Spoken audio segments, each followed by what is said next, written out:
நேர்மை உடையவர்கள். என்னையா நேர்மை உடையவர்கள் அப்புட்ன்னா, தெரியும் உங்களுக்கு. இவன் நேர்மையானவன்டா. அவன நம்பி பணம் காசு குடுக்கலாம். அல்ல இவன நம்பி ஒரு பொருள குடுக்கலாம்.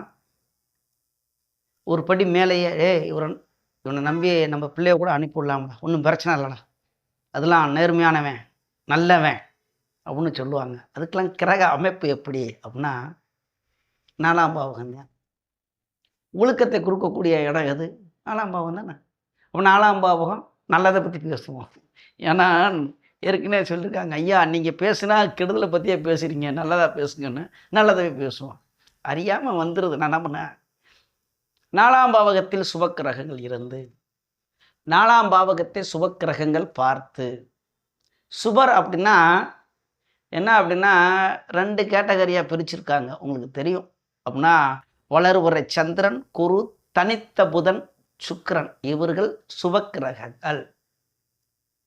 பாவர் தேய்புர சந்திரன், அப்படியே எடுப்போம், சந்திரன்லேருந்து வருவோம். தேய்புர சந்திரன், செவ்வாய், சூரியன், சனி, இவர்கள் பாவர். ராகு கேதுகள் எங்கே சொல்கிறாங்களோ பச்சை வந்தியாக மாறிக்குவாங்க.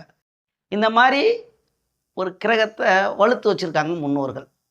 அப்போ இந்த 4ஆம் பாவகத்தில் சுபக்கிரகங்கள் இருந்து சுபரோடைய பார்வை பெற்று 4ஆம் இடத்துக்கு அதிபதியும் வலுப்பெற்று சுபரோடைய சேர்ந்திருந்தால் அவர் நேர்மையானவர்.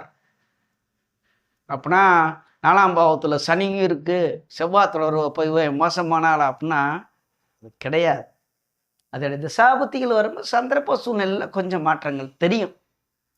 இந்த ஒழுக்கத்தில் நல்லவன் தாயா, நல்ல நேர்மையானவன், ஏதாவது சூழ்நிலை கொஞ்சம் ஏதோ மாறுறேன், ஒன்றும் இல்லை, கடன் வட்டிக்கே வாங்கியிருப்பாங்க, கடன் வாங்கியிருப்பாங்க, அவர் நேர்மை தவற வேண்டிய சூழ்நிலை வந்துடும் அவருடைய அந்த தசாபுத்திகள் வரும்போது.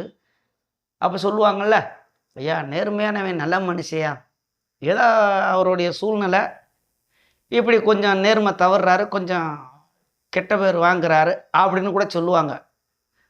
எப்படின்னா நல்லவனாக தான் இருந்தார், இந்த நேரத்தில் கெட்ட, அப்படின்னா தசாபுத்திகள் அடிப்படையில். அதனால் 4ஆம் பாவகத்தில் நல்ல கிரகங்கள் தொடர்பு கொண்டால் 4ஆம் பாவத்துக்கு அதிபதியும் நல்ல கிரகம். நல்ல கிரகம்னா சுபக்கிரகம் தான், அதில் எந்த மாற்றுக்கிறதும் கிடையாது.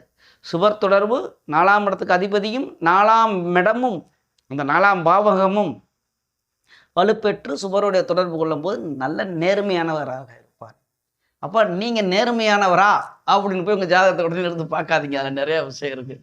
சரிங்களா? அப்போ உடனே இதில் ஜாதகத்தில் செவ்வாய் இருக்குது, சனி இருக்குது, 4ஆம் பாவத்தை அப்படின்னா நேர்மையற்றவனா அப்படி கேட்கக்கூடாது. நிறையா விதிகள் பார்க்கணும். சரிங்களா? நன்றி.